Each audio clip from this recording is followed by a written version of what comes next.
Indian? Native American. Oh, I have. Before I'm too old to do anything more than just remember. Taylor Sheridan's universe doesn't move like normal television. It never has. And the Madison is already proving that it won't either. Before the series has even premiered, Season 2 is already filmed. That's not speculation. That's not insider rumor.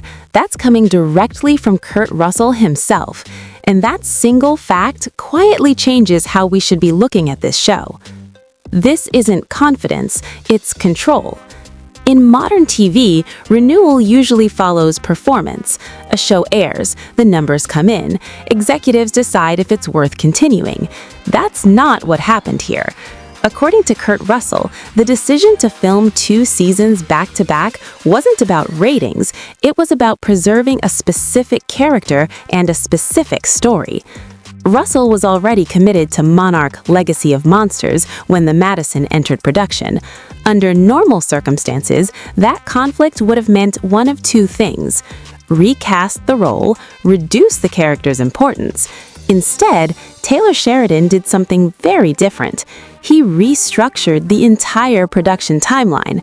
Rather than waiting a year and hoping Russell would be available, Sheridan and Michelle Pfeiffer worked with Paramount Plus to lock in 2 seasons immediately, filming Russell's material up front and building the story around that availability. That's not flexibility, that's intent. Why that matters for the story. The Madison isn't being sold as a spectacle-driven series. Paramount Plus describes it as a deeply personal family drama about resilience and transformation. Those kinds of stories don't work episodically, they don't reset every season, and they don't benefit from waiting to see what works. They require continuity. By filming Season 2 alongside Season 1, the show avoids the biggest risk prestige dramas face: narrative hesitation. There's no need to stretch arcs, no need to artificially escalate conflict, no need to pivot tone based on audience reaction. The story already knows where it's going, and that's rare. The Clyburn family is built for long-term fallout. At the center of the Madison is the Clyburn family, relocating from New York City to the Madison River Valley of southwest Montana after a tragedy fractures them. This isn't a fresh start story, it's a pressure cooker. When families move after trauma, they don't escape it, they compress it. Isolation amplifies unresolved conflict, silence becomes louder, history resurfaces faster.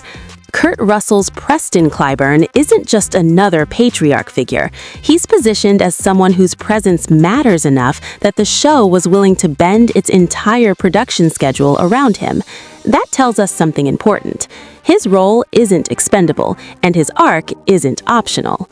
Why this feels like a Sheridan pattern?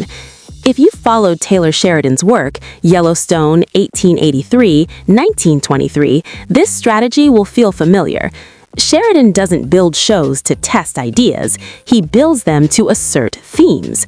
Control, legacy, isolation, power that comes at a personal cost.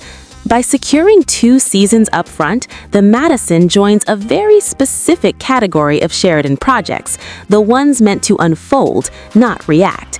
And it also places the show firmly inside the expanding Yellowstone ecosystem, even if the connection isn't explicit. Paramount Plus is treating this like a pillar, not a gamble. Look at the timing. The Madison premieres March 14, 2026. Season 2 is already in the can. Multiple Yellowstone spin-offs are in active development or production. This isn't overextension, it's consolidation. Paramount Plus isn't throwing content at the wall.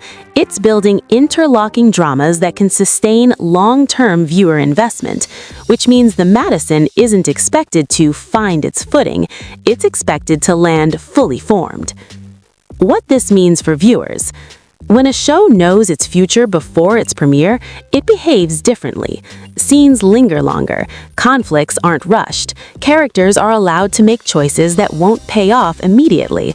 That's what makes this reveal important, not because Season 2 exists, but because Season 1 isn't being asked to convince anyone. It already has permission to be patient. Final thought. The most interesting thing about the Madison isn't its cast, or its setting, or even its place in the Sheridan universe. It's this. The show was never designed to ask, should we continue? It was designed to ask, how far are we willing to go? And when a series starts with that level of certainty, the real danger isn't cancellation. It's what happens when the story doesn't flinch.